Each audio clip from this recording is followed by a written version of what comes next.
If we'd turned around when the radio started talking, every one of us would have made it home. People always ask why I waited so long to tell this story. Truth is, I kept hoping I'd find an explanation. I never did. This happened almost 12 years ago in the Great Smoky Mountains. There were 4 of us. Me, my cousin Tyler, my buddy Mason, and Mason's girlfriend Rachel. We weren't expert hikers, but we weren't clueless either. We'd done plenty of weekend trips, carried the right gear, checked the weather, and told people exactly where we were going. Our goal was simple: reach an old fire tower before sunset, spend the night nearby, hike back the next morning. Easy. At least, that's what we thought. The trail started like every other hike I'd ever been on. Families with little kids, people walking dogs, couples taking pictures. Nothing felt unusual. Tyler kept joking that if we got lost, he'd just follow the smell of barbecue back to civilization. We laughed. I actually remember thinking it was going to be one of those trips where nothing interesting happened. I wish it had stayed that way. About 3 hours in, the crowds disappeared. The woods got quiet, not silent, just different. No birds, no squirrels, no wind. It felt like the whole forest was waiting for something. Nobody said it out loud, but we all noticed. Rachel was the first one to break the silence. "You guys hear anything?" We stopped. Nothing. "Exactly," she said. That answer bothered me more than if she'd heard something. About another mile up the trail, we found a backpack sitting beside a tree. It wasn't buried, wasn't hidden, just left there, still zipped. Tyler figured somebody would come back for it. Mason picked it up. It was surprisingly heavy. Inside were clothes, trail snacks, a flashlight, car keys, even a wallet. Everything someone would need to leave with, except no phone. That seemed weird. We looked around. No footprints in the mud, no campsite, no voices, just that backpack. Rachel wanted to report it once we got back, so we left it where it was. Looking back, that was probably the last normal decision we made. We reached the tower later than expected. It stood above the trees like something forgotten. The stairs creaked with every step.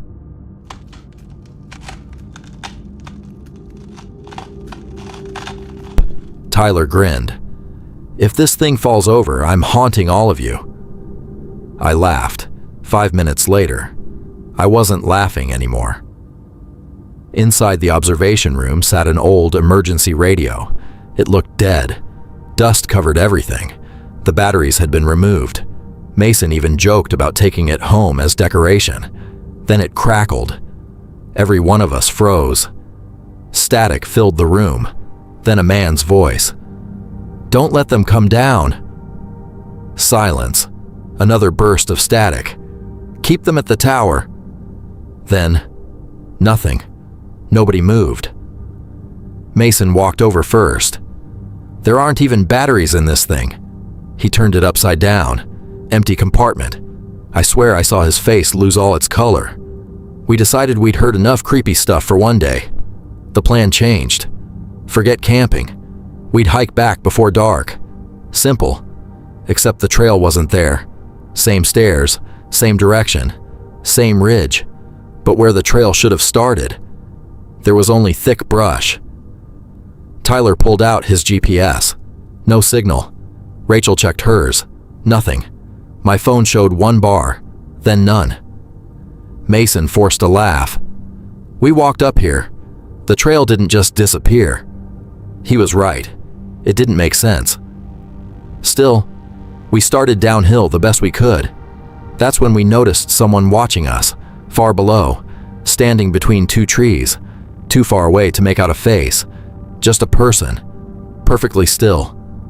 We waved, no response. Tyler yelled, nothing. The figure never moved, not once. We kept hiking, or at least we thought we were. An hour later, we ended up back at the tower. Same stairs, same door, same radio. Nobody said a word. We just stared at it. Rachel finally whispered, That's impossible." She was right. We hadn't climbed uphill. We'd walked downhill the entire time. Yet somehow, there we were again. Panic changes people. Tyler wanted to run. Mason wanted to stay put until morning. Rachel started crying. I tried keeping everyone calm, even though I was scared out of my mind. Then we heard voices. Real voices. Someone shouting from the trees. Help me! "Help!" It sounded like a teenage boy. Again. "Help!" Tyler started toward the stairs. I grabbed him. "What if that's somebody hurt? What if it isn't?" He pulled away anyway. We followed. Not because we wanted to, because nobody wanted to leave anyone alone. The voice kept moving. Always just ahead. Never closer. We chased it through the woods for nearly 20 minutes. Then it stopped. We found a clearing. Nobody there. Just an old campsite. The fire ring was cold. Sleeping bags were gone, but scattered across the ground were dozens of empty water bottles, fresh ones. Some still had condensation, like whoever left had only been gone a few hours. Rachel pointed toward a tree. Someone had carved words into the bark. "Don't follow the voices." Nobody laughed anymore. That's when Tyler disappeared. 1 second he was beside me. The next, gone. No scream, no crash, nothing. We yelled his name until our throats hurt. Finally, way off in the distance, he answered. "I'm over here." Relief hit us instantly. We ran toward him. Then we heard another Tyler, behind us. "I'm over here." Mason stopped dead. "So, if Tyler's behind us..." We slowly turned. Nobody. Then, another voice, exactly like Tyler's. Closer now. "I'm right here." Rachel grabbed my arm so hard it hurt. We ran. We didn't care where anymore. We just ran. Night came fast, way faster than it should have. The woods became almost impossible to see through. That's when we found the ranger cabin. At least, we thought it was a ranger cabin. The windows were boarded. The front door hung open. Inside were shelves filled with canned food, old maps, medical supplies, everything covered in dust. Except one room. That room looked lived in. Blankets, fresh batteries, half a bottle of water. Someone had been there recently. Very recently. Then we heard footsteps outside. Slow, heavy, circling the cabin. Nobody knocked. Nobody spoke. The footsteps went around us twice, then stopped beneath the window. Whoever it was, stayed there for almost an hour. None of us slept. Just before sunrise, the footsteps returned. This time they walked away. We waited another 30 minutes before stepping outside. There were boot prints everywhere. Large, deep, only one person's tracks. They circled the cabin over and over. But the strange part wasn't the prints. It was where they ended. Right in the middle of an open patch of dirt. No return tracks. No sign they'd left. Just gone. We finally found the real trail later that morning. A search team met us halfway down. They'd been looking for us all night. We told them Tyler was still up there. They searched for 6 days. Helicopters, dogs, volunteers, nothing. No backpack, no clothes, no body, nothing. The ranger who took my statement asked something that still bothers me. He looked at me and said, "You actually reached the tower?" I nodded. His expression changed. Then he quietly asked, "Did the radio still work?"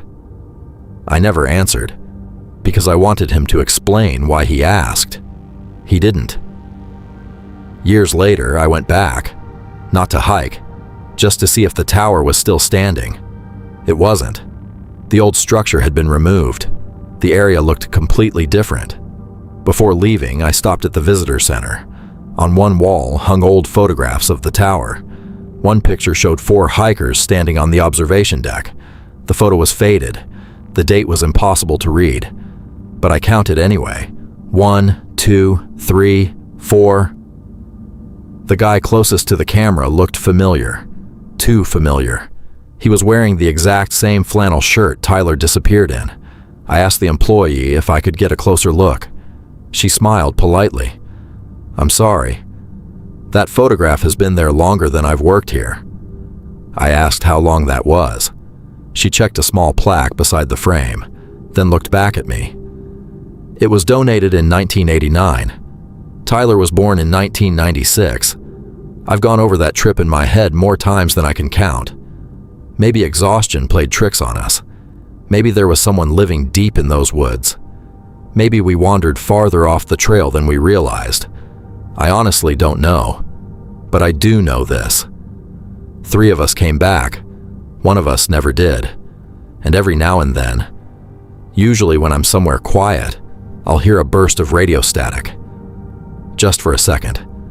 Then a man's voice, calm, almost tired, saying the same 6 words I heard that day. "Don't let them come down." I still have no idea who he meant.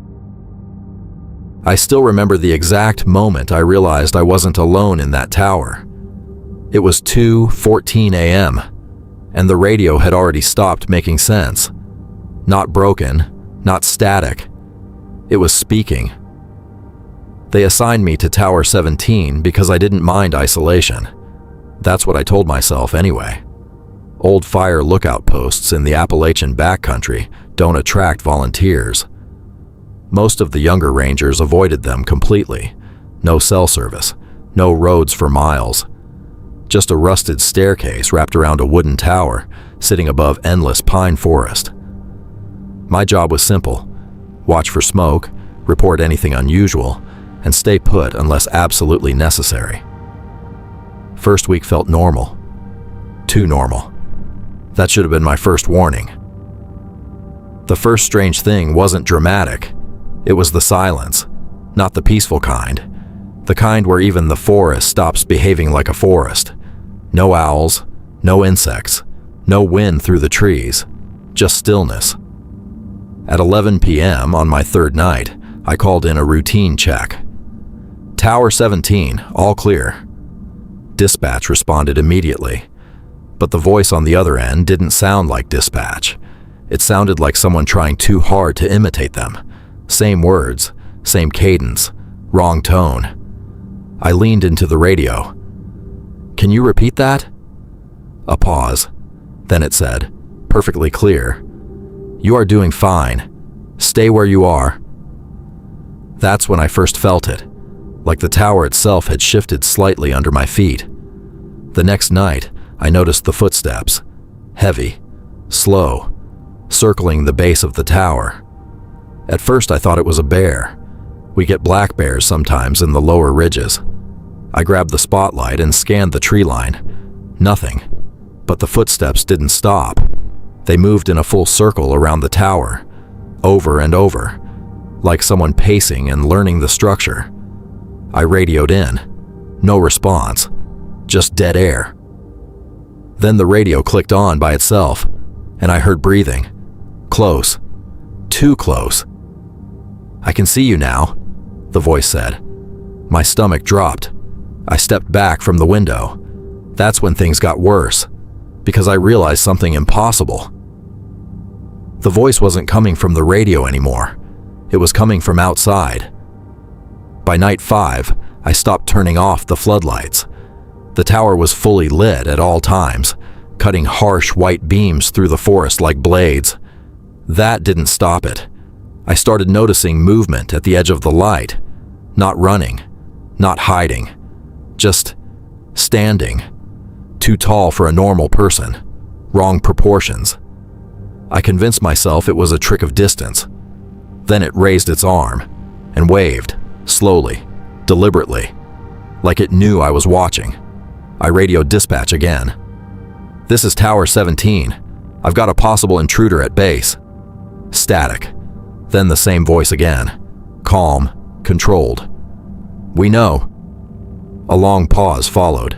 Then, "Don't look down again." I looked down anyway. That's when I saw the footprints on the tower stairs. Fresh, wet, coming up. I grabbed my flashlight and pointed it down the spiral staircase. one step below the observation deck. A hand was resting on the railing, not climbing, just holding, like it was waiting for me to notice it. Long fingers, too many joints, skin pale in a way that didn't reflect light properly. I didn't scream. I couldn't. My body locked up. Then the hand tightened on the railing, and the thing slowly lifted itself into view. I wish I could say it looked like an animal. It didn't. It looked almost human. Almost. But its smile, that's what stayed with me. Too wide, too patient, like it had been practicing. "I've been up here before," it said softly. That's when I ran. I slammed the tower door shut and wedged a steel bar through the handle. The thing didn't rush. It didn't need to. Instead, I heard it walking around the base again. Slow, measuring. Then it started climbing. Each step on the metal ladder rang out like a bell in the night. 1, 2, 3. I called dispatch again, hands shaking. No answer, just breathing again on the line. Then my own voice came back through the radio, but I wasn't the one speaking. It said, "You're almost done with your shift." The ladder stopped. Silence. Then a single knock on the trapdoor below me. The trapdoor bent inward, not breaking, not snapping, just opening like it had been unlocked. I didn't wait. I jumped out of the observation window, 30 feet down into pine needles and rock. I remember the impact more than the fall, then running, always running. They found me 2 days later on Forest Service Road 9. I was dehydrated, injured, and barely conscious. When they asked what happened, I couldn't explain it properly, because Tower 17 was empty, completely empty. No footprints, no broken lock, no signs of forced entry, just a functioning radio still broadcasting. Tower 17, all clear. Even now, months later, I still hear that voice sometimes. Not on radios, not in the forest, only when it gets too quiet, like something is waiting for me to answer back.